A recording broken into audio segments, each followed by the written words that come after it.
10 years ago, I first came to Klis on the first ever Game of Thrones tour. Klis Fortress was part of the Game of Thrones scene, and it really put the town on the map. And when I came 10 years ago, Klis really for me was a bit of a village up in the hills outside of Split. You passed it on the road coming down from the motorway.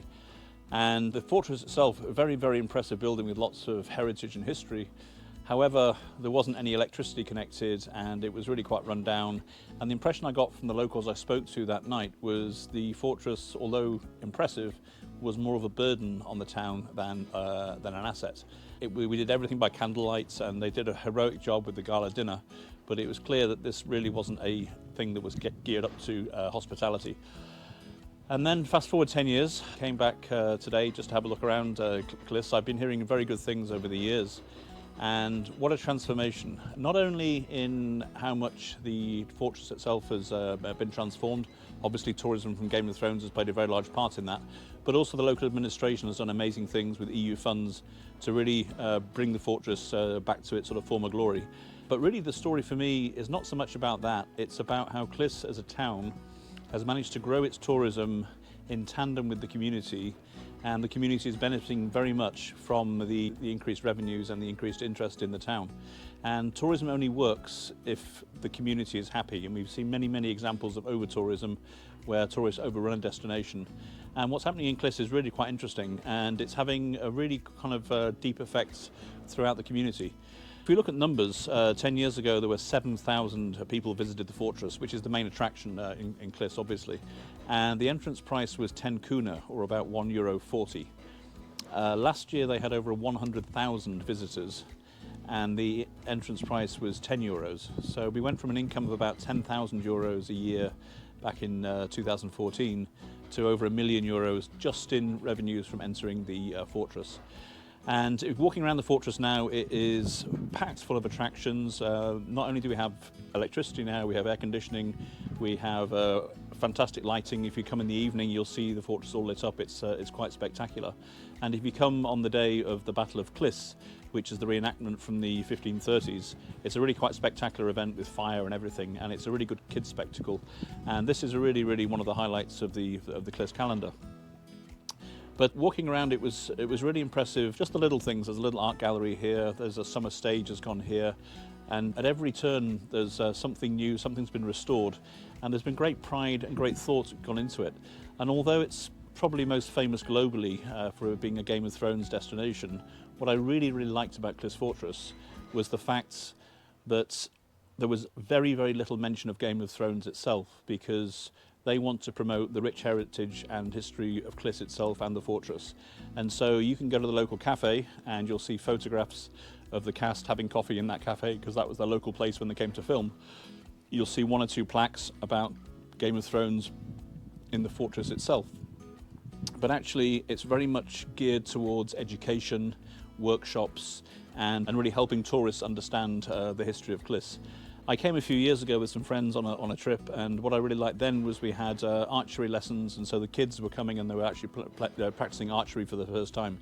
And there's a real boom in school kids coming to visit here, and it's really become a really exceptional entertainment centre. And that's all fine, but then how does it actually impact the town itself? Well, the town itself in 2011 had a population of 4,800. And as you're well aware, there's been a lot of emigration in Croatia and the population has gone down. But in Klis, there was almost a 10% increase in population. And in that time, I remember 10 years ago writing articles on my website, Total Split, how to get to the Game of Thrones location. And it was quite hard. There was a bus every couple of hours or so.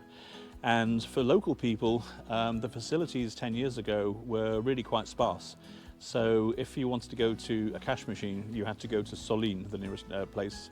If you wanted to go to the pharmacy, the same thing. Buses were every 2-3 hours. And today, one of the nice things, apart from the increase in population, it's the increase in services. So now you have things like an ATM, a pharmacy. There's now 2 dentists, not 1. There's 4 shops, not 2. There's a hairdresser has moved to Klis and opened a business, so this is something that's new. So all these sort of very small things on a day-to-day basis are actually making quite a bit of a difference to the lives of local people. And the mayor I met the mayor 10 years ago. I was in contact with him briefly before I did this video. And they have a very, very clear vision. They've travelled to Western Europe, they've learned how these things are done.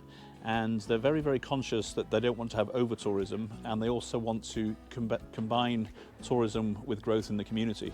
And so at the moment they've got 100,000, I think they think they can get up to 200, perhaps 300,000 maximum. But at the same time they want to increase the facilities for both tourists and locals, and they're looking at moving some buildings around the town to make it more of a tourist-friendly thing that also works for the locals. And it's a really nice vision, and you can see the infrastructure with things like with roads and stuff that weren't really there 10 years ago. And so the other thing that's really, really interesting to me as well, which I didn't quite appreciate until I started speaking to some local people today, is just how exceptional Klis now is as a lifestyle living destination and also as a tourist destination. So basically you have now an explosion of holiday homes. There's I think about 90 villas now in and around Klis, and as you can see the view is absolutely spectacular going out to Split. And now with the increased transport with buses and so on, it's much more accessible to get into Split and to get out of Split. But if you're in a villa and you want to take an Uber right into the centre of town into Split and go party all night, that's going to cost you about 25 euros between 6 to 8 people one way. So that's really quite affordable. And then you come back to Klis and you have the view and you have the peace and tranquility and you have some excellent restaurants, and it's really a nice sort of option to be able to just dip into the town when you want to and then have the view and have the peace and quiet. But also if you're exploring the rest of Croatia by car, you're not starting from the centre of Split, you're starting from almost on the motorway. So you're 20 minutes to go to places like Cuisine and to discover inland Dalmatia, or you're on the motorway in sort of 10 minutes to then go down to places like Šibenik, Zadar, all the way down to Dubrovnik, whatever. So you lose a lot of that traffic problem. And what's really interesting is that a lot of people in Split now are seeing Klis no longer as just this village in the hills, but actually a desirable place to live. And so quite a few of the football stars from Hajduk Split and celebrities from Split are now actually buying properties out in Klis to have a place out of the city.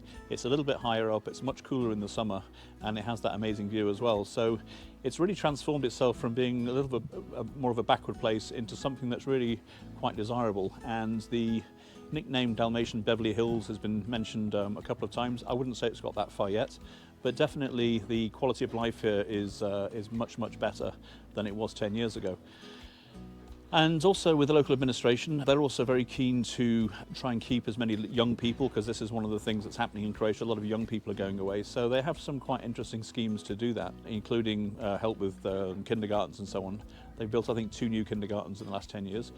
But they also have a scheme where they've got land, which they lease then to young families for a period of 99 years. And they have a very, very nominal rent for the first number of years, and then this gives local people the chance to, rather than be renting all their lives, to actually go out so that they can get a grant, I think, from the local county authorities to get started and then build their own houses.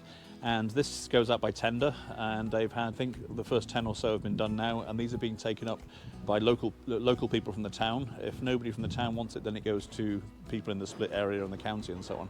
So everybody I talked to was really quite positive. They thought, you know, things are definitely moving in the right direction. There seems to be a lot of cohesion. Obviously, the pride is the fortress and the impact that's having. It's brought a lot of global attention because of Game of Thrones. But the way they've managed it is really, really quite nice. And I really like the way that the local community seems to be growing nicely, and facilities are coming, and local people are benefiting directly. And one of the nice things about tourism up in the hills in Klis is it's not really a party place, and if you want the party, it's down there in Split, and then you can come back. And so what they're getting is a higher class of tourist compared to perhaps elsewhere on the coast. And a lot of the tourists also were obviously day trippers just coming to see the Game of Thrones destination. So the one guy I spoke to has got a couple of villas, and he said, you know, his friend makes, he cooks and he does the pecker, the under the bell, lamb under the bell. And so a lot of these villas are saying, we'd love to have that. So he's coming around and he's preparing that for them in their villas. And so he's benefiting. And so there's this ecosystem of local businesses that are all benefiting from the same thing. And I think it's a wonderful model to look at, and perhaps we can learn some lessons from it elsewhere. But you know, the fortress is the main thing, but also I'm here now. I was going to record this from the fortress, but then I decided to actually come to a place called Stella Croatica, which also opened about 10-12 years ago. And this is a wonderful, wonderful natural resource, superb for families. This is a place where they have a botanical garden with over 500 different types of plants from all over the region and Croatia and so on. They have an excellent olive oil museum, so you can learn all about the olive industry. They then have this tavern where I'm recording this from, which is everything done, no Coca-Cola, it's all local natural products and outstanding food. And then they have this wonderful souvenir shop where you can go in there and you can see all range of local products, local ingredients, most of them handmade and done with a lot of love and attention, and the shop itself is incredible. But then you also go to another part of the complex here, which we weren't allowed to film, and you can actually see the people creating all these different kind of cakes and soaps and everything else actually on site. So everything is here produced on site, and then it goes into the shop, and then you taste all the products here. And for kids to come and have around and just walk around, it's a beautiful, beautiful, peaceful place. And it's about 3-4 minutes away from Klis itself. And again, out in the middle of nature, in the middle of nowhere, and a really nice family day out. And it just gives that feeling of space, which is what Klis has. Klis is actually a bigger town in terms of space than Split is, so it takes in about I think 12 villages around. And the other thing to do when you come to Klis obviously is you have to try the lamb. Klis lamb is very, very famous, and there are a couple of restaurants, Perlitsa and Hajduk, on the road going out to the motorway. And I went into Perlitsa today, and this was the entrance as I came in, seeing what was coming, and then you basically go in and ask for a portion. So I was given like a ½ kilo portion, as you can see here, with some spring onions, and it was excellent, outstanding. And the restaurant was absolutely packed on a Tuesday afternoon in April. And so things are pretty good in Klis. And if you've passed it coming down from Dugopolje down to Split and you've seen this imposing fortress, try and find the time to come out and take a look, because they're really putting the facilities in. You can now rent bikes down at the bottom of the fortress. They have the next bike thing there. And it's a wonderful, wonderfully peaceful place to go around and to get away from the hustle and bustle of Split.